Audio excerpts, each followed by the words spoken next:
भगत की कैसी मर्यादा है।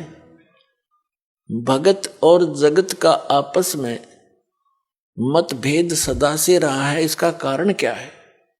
इसका कारण यह है कि भगत की परंपरा मर्यादा जगत से भिन्न बन जाती है और जिन परंपराओं को लेकर वो पहले समाज में चल रहा था, इतने वजन को उठाकर इस भक्ति मार्ग पर प्राणी चल नहीं सकता। जैसे कोई यात्री है, यात्रा कर रहा है, वो पहले ही सोच लेता है आवश्यक वस्तुएं ही लेकर साथ चलूं, अधिक गठड़ी उठाने सफर नहीं कर पाऊंगा, उसको अंडरस्टूड होता है। तो वो ज्यादा नहीं बांधता, एक थैला छोटा सा काख में टांगा, आवश्यक वस्तु डाली और सफर पर चल पड़ता है। जो भक्त बन गया वो परमात्मा के मिलने वाले मार्ग पर चल पड़ा, और जो भक्त नहीं बना वो वही बैठा अपने घर पे,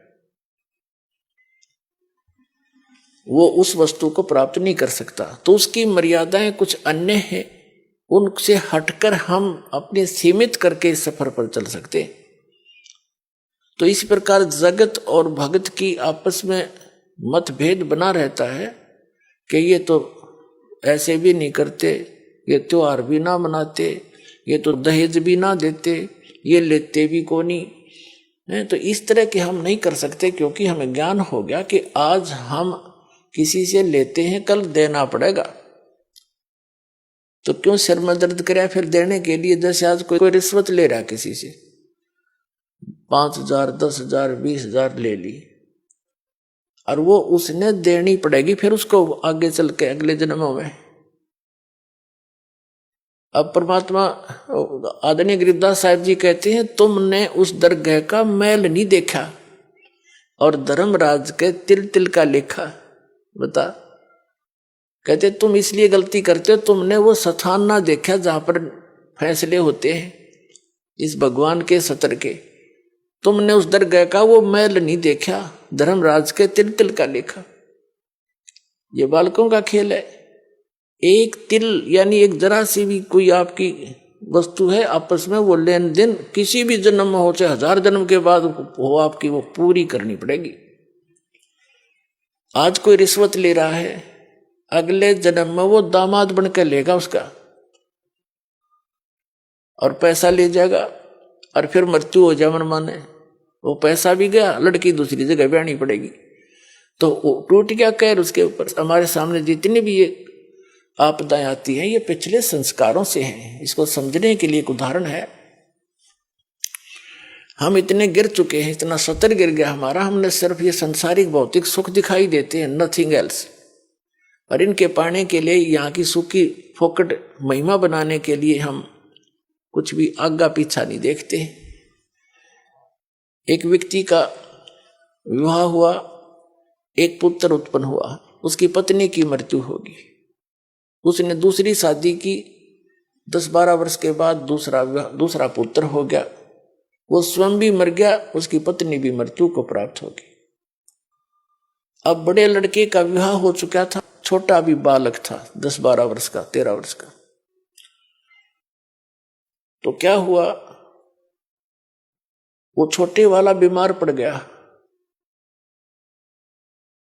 बीमार हो गया तो उन्होंने कुछ थोड़ा बहुत ट्रीटमेंट करवाया, फिर किसी ने बताया कि इसको वहां ले जाओ, हफ्ता 10 दिन वहां रखना पड़ेगा, कितने पैसे लगेंगे, 500 रुपये का खर्चा होगा। उस समय 500 रुपये आज के 5 लाख से भी ज्यादा समझ लो। तो उन्होंने विचार किया कि 500 रुपये वहां लगा देंगे, और फिर इसने ये मृत्यु को तो निकट है, ये मर जा तो बढ़िया, सारी संपत्ति इसकी हमारे नाम आवेगी, काम आवेगी। यानी 10-15 एकड़ जमीन थी उसकी, उसके हिस्से की। उस लालच में उन्होंने केस स्कीम बनाई, एक डॉक्टर से बात करी, वैद्य से, कि वैद्य जी तो ऐसे ऐसे कर दे, ये बीमार तो है ही, किसी को पता भी नहीं चलेगा।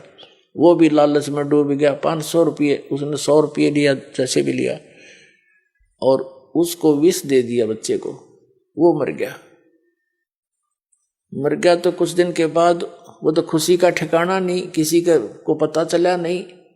रास्ते का रोड़ा भी निकल गया उनके सोच से।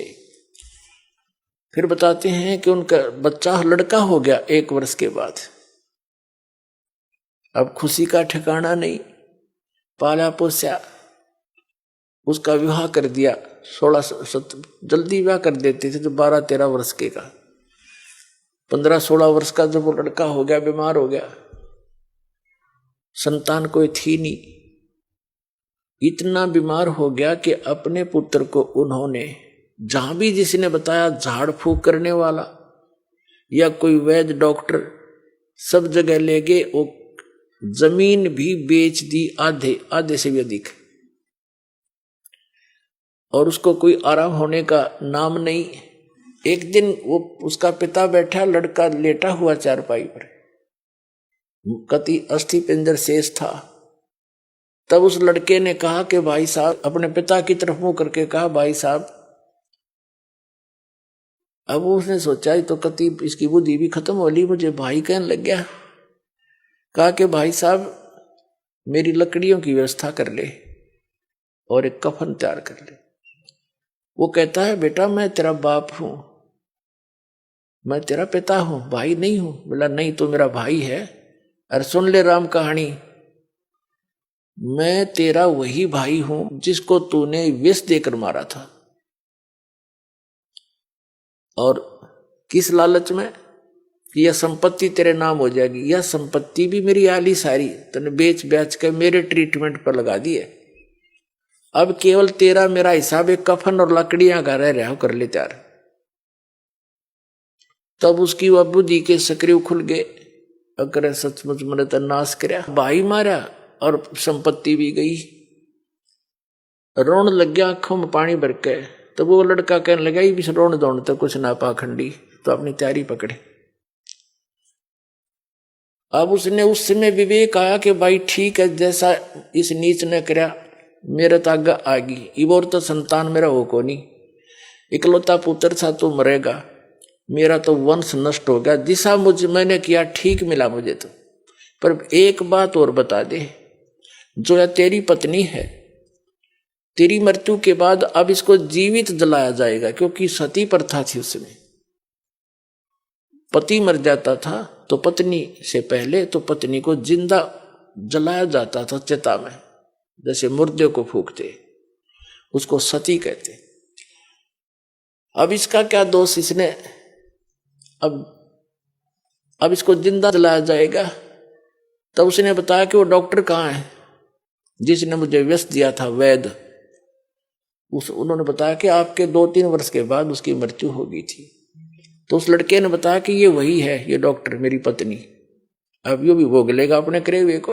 तो पुण्यात्माओं, ये भले ही आपने कथा लगती हो, पर विधान है परमात्मा का। यो तुमने उस दरगाह का मैल नहीं देखा और धर्मराज के तिल तिल का लेखा, एक पाई पाई का हिसाब होगा वहां पर। तो इस प्रकार हमने परमात्मा पर विश्वास करके, और जो साधना दास बताता है इसको करके देखो, और फिर लाभ देखिए उस परम पिता के। आपकी किस्मत से न्यारे देने लगेगा आपने। आप सोच भी नहीं सकोगे भगवान, हम तो सुना करते भगवान ऐसा कर देता है, पर और आज हो रहे हैं हमारे साथ। आपके कई दिन में समझ में नहीं आओ यू हुआ कैसे, यू कार्य कदे सोच भी ना सकते, यू तो किसी तरह भी होने का नहीं था, और ऐसे कर देगा आसानी से, आप सोच भी नहीं सकते।